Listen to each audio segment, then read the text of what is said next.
জীবন থেকে একটা জিনিস শিখলাম, চাইলেই কারো আপন হওয়া যায় না।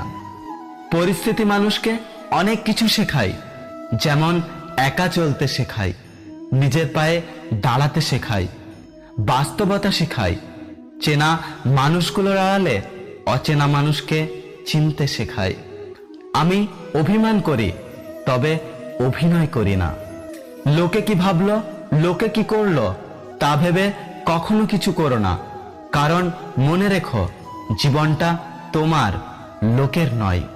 মানুষ যখন কিছু পায় তখন বোঝে না সে কি পেয়েছে, যখন হারিয়ে ফেলে তখন বোঝে সে কি পেয়েছিল, কাকে সে হারিয়েছে।